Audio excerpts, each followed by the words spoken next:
Google, play Who Let the Dogs Out. Who let the dogs out? Who let the dogs out? Hello fam, good morning, maayong buntag, maayong adlaw sa tanan. And welcome back to our channel again. So start natin ang ating araw sa paghatid ng ating mga anak. They're going to school. Yan, so magwi-weekend na naman fam. So masayang masaya na naman to. And of course si mommy and si daddy din. Kasi bandingan na naman tayo for the whole day. So let's go and let's start the day. Samahan nyo kami.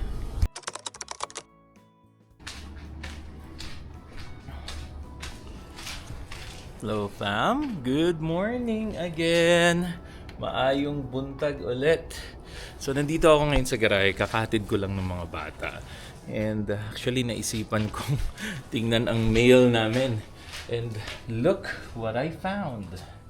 Letter from the City of Calgary for our property assessment. Doon sa mga naka-receive na ng inyong property assessment, tumaas ba or bumaba?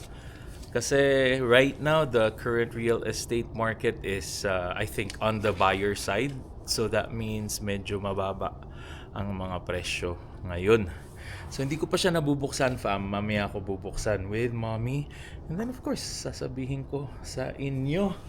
But nonetheless, quick weather check tayo. Pabalik na ulit tayo sa malamig na panahon. It's currently -7. Ayan. Oh, cloudy. So sabi kong balik na tayo ulit sa malamig na panahon kasi nag-record lang naman ang Calgary yesterday ng pinakamainit niyang panahon in a span of a few years while winter, which is 12 degrees Celsius. So I think combination yun ng Chinook na tinatawag namin dito sa Calgary. Plus, ayun nga, may parang depression ata. Basta, sobrang uminit. At, ayun no, Pam, nakita nyo? Boom, tunaw lahat ang snow. Konti na lang. Pero, I think madadagdagan na yan next week. So, antay lang natin si mommy. Kapi lang ako. And, work. Madami-dami tayong meetings for today. Let's go and approach the weekend with a blessed heart. Let's go! Hello fam! So, break muna tayo ng konti from work. Grabe, 4 hours or 5 hours na ako straight na nakaupo. So, exercise muna, pati yung mga kamay. Ayun nga, so pinakita ko kanina yung assessment na hindi pa nakabukas. So, I tried to open it. And ayun, this is from Calgary Property Assessment Notice. And so nakalagay dito na it's 405,500. So if you recall fam, nabili namin yung bahay na to at around 435,000. So this is a townhouse again. Doon sa mga new subscribers namin na hindi pa napapanood ang aming house tour, panoorin nyo, nasa homepage ng YouTube channel natin. So, nonetheless, at that time, ang assessment ay around 440. So, parang nagmamatch siya talaga. And I could say na yung current property assessment niya na 405,000 ay match din sa current na market dito sa Calgary ngayon. Kasi since, ayun nga, madaming factors pero bumababa ang market value ng mga bahay dito sa Calgary. So bumababa siya, depende talaga sa market condition. So ang tawag nila ngayon sa real estate market dito ay we are at the buyer's market. So buyers more on ang nagdi-dictate ngayon ng presyo. Nung time kasi ng pag-move namin dito, seller's market. So at that time, seller talaga yung nagdi-dictate ng presyo. At sobrang taas. I could say na na-purchase namin yung bahay dun sa peak ng price niya. Actually, naka-discount pa nga kami, fam. Kasi ang price nito ay 460 or 455 if I'm not mistaken. And then yung realtor, naka-work namin dito, ay suggested na baka pwedeng hingan natin ng 30,000 upfront na discount. Ayun, so pumayag naman. I think nga, nung kung humingi ako ng more than 30,000 discount, I think papayag pa rin. Kasi lilipat ng ibang bansa yung seller at that time. So, nonetheless, that happened. So, I'm just sharing na syempre dahil bumaba ang property assessment ng bahay, ay bababa din yan ang property taxes na babayaran. So, currently around 230 per month ang binabayaran ko na property tax or close to 200. So, I expect na bababa siya ng konti moving forward this 2026. And if may nagwo-wonder, so nabili niyo yung bahay niyo ng 435, ngayon ang property assessment niya ay 405.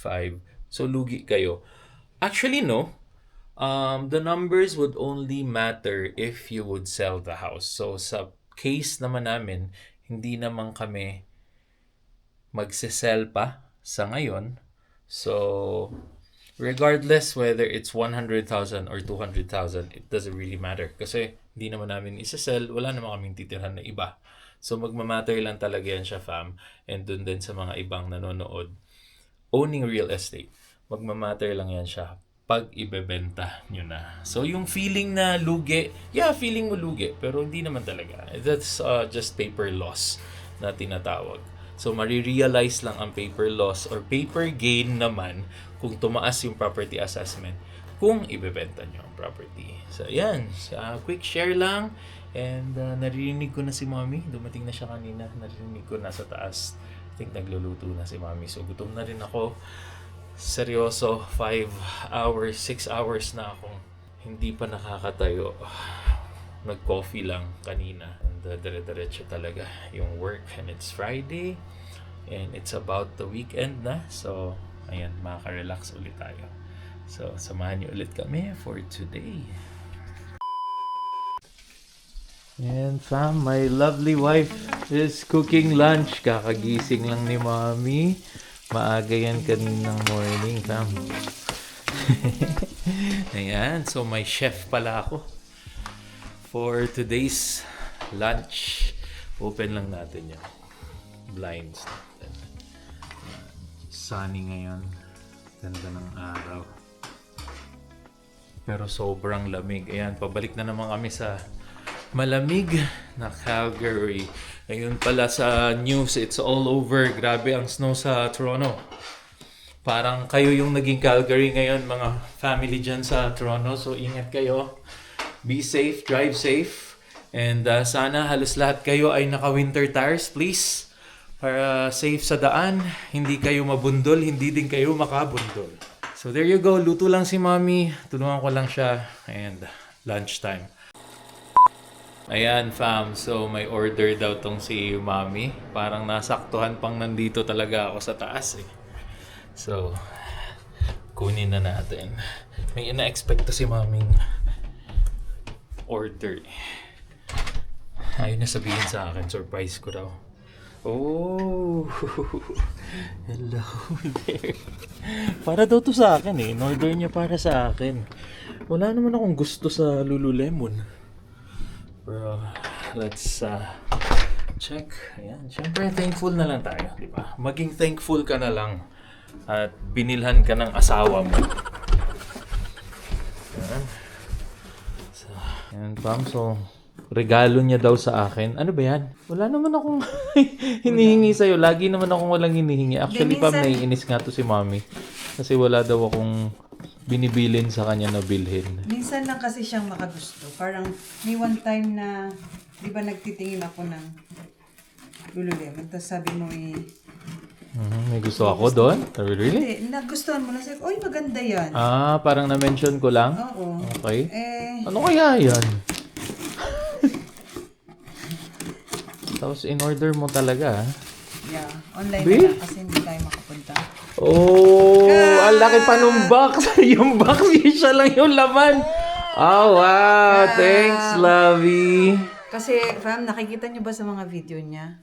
Kung anong suot niya lagi?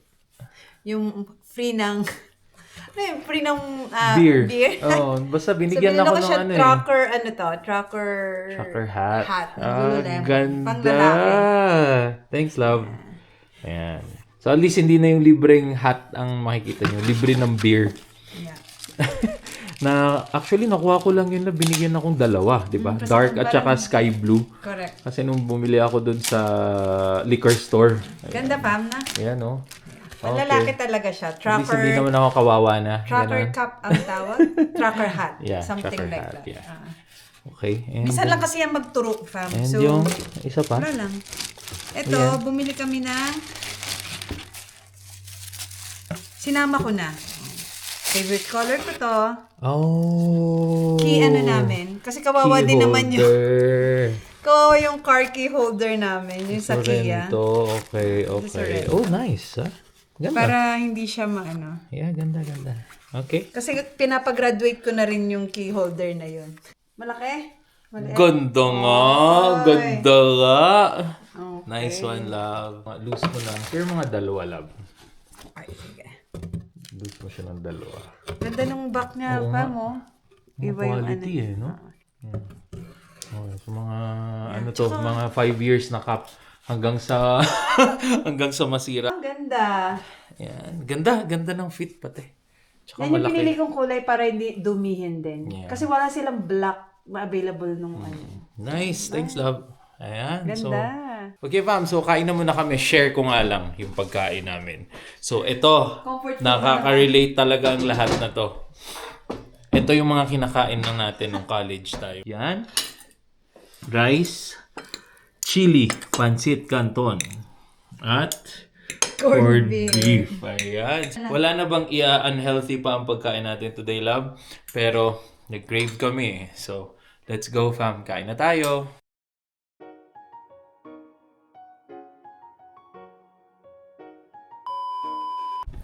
Hello family! So, pasundo na kami ngayon kay Kuya David. Super excited namin yung mami magsundo kay Kuya David kasi weekend.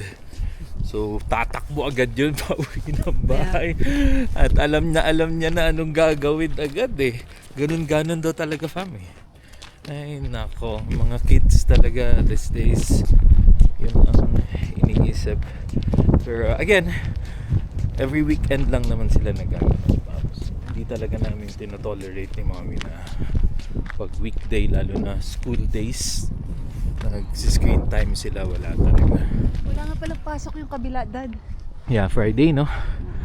So, look at that weather. Clear sky.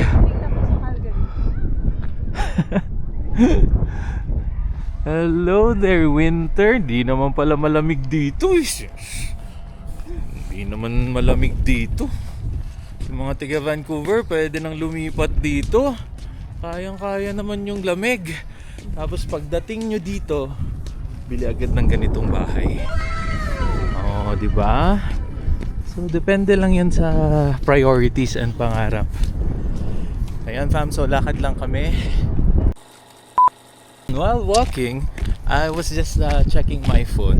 Yun pala may sinend to si mommy the other day about kung may knowledge ba daw ako or may views ba daw ako and insights on the province of Alberta separating from Canada. So, si mommy kasi minsan lang makakita ng article. Pag hindi niya naintindihan, sinesend niya sa akin, fam, Siya kasi na feeling ni mommy alam ko. Hindi ko din naman alam. Siya kasi mahilig magbasa. Pero sa totoo. I-summarize muna sa akin. Yeah. So, well, alam naman natin na yung Alberta ay conservative and most of the provinces, apart from siguro Saskatchewan and Manitoba, are liberal. So, BC is liberal, Toronto's liberal, Ontario's liberal rather. So, yun yung mga big provinces kasi. And a few reasons kasi talaga yung pinaglalaban ng Alberta is yung oil industry niya ay parang sinasakal or hindi hinahayaan ng federal government na i-develop further. At nahihirapan din sila when it comes to pipelines kasi nasa gitna ang Alberta, and most of the oil coming from Alberta are sold to the US, which is mura. So gustong i-improve ng Alberta ang kanyang client base, which means na gustong isend ng Alberta through British Columbia ang oil niya para from Vancouver Lab may tankers doon, at yun yung magdadala ng oil going to China, Japan, Philippines, Malaysia, and all parts of Asia. So yun yung gusto ng Alberta din, pero laging nababara ng British Columbia and technically ng federal government yung implementation na to. Apart from that, madaming mga policies na hindi agree ang Alberta against the federal government. So, syempre yung sentiment kasi ng tao, alam mo yun, parang ikaw ang prodigal son pa, na lahat na lang ng ginagawa mo ay mali. Ganun ba? Lahat ng ginagawa ko ay mali, di alis na lang ako. So parang ganun. In the simplest form, kung paano siya i-explain. Ang tanong, is a referendum enough? So there's a history na about that referendum thing na nangyari dun sa Ottawa, ginawa, which is the Quebec province. I think hindi siya naging successful. I think because of the votes din. Ito naman sa Alberta, it looks like, and pakita ko yung article dito fam, it looks like madaming gusto nga. Kasi nakapila oh. Look at this article fam, nakapila. Madaming pila dun sa referendum. Pero to give you a good feeling, legally, nabasa ko na, sobrang hirap makawala ng isang province ng Canada. Kung gusto niyang himiwalay sa Canada, ay napakahirap. This is what I remember. So siguro may iba-ibang factors talaga fam, pero ito lang yung pinaka-significant na alala ko. Even after the referendum, kailangan, so for example, yung Alberta, ang referendum ay okay, agree ang mga tao na aalis na, love. Yeah. Right? It's not enough. Kailangan ng mga provinces, other provinces ng Canada, na mag-agree na aalis ang Alberta sa Canada. So ano ang ibig sabihin? Mahihirapan pa or mas matagal ang proseso. And at the end of the day, usually nagfi-fail talaga.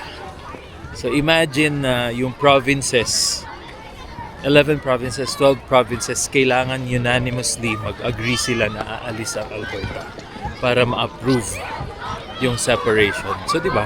Sobrang challenging, no? Ayun, so I just gave my insight. So comment down below kung mas may knowledge kayo and kung mas may insight kayo, and ano ang tingin nyo? Matutuloy kaya? May chance kaya talaga na mag-separate ang Alberta? And given the fact na hindi naman din talaga lahat ng mga Albertans ay gustong umalis ng Canada or gustong umalis or humiwalay from Canada. And kung hihiwalay man, fam, saan naman pupunta? Is it gonna be the same country or a separate country? Or we are going to be the 51st state of the US? So, let's see and tingnan natin. Ayan fam, so nandito na si Kuya Davon ko. So, pauwi na kami. So, again, comment down below kung mas may knowledge kayo. Please add your comments. Gusto ko rin malaman talaga kung may chance ba na mangyari or magkatotoo ang pag-separate ng Alberta. Give us more insights. So lakad na kami fam, and of course, ano pa nga ba? So don't forget to like, share, and subscribe to Alba Fambam YouTube channel fam.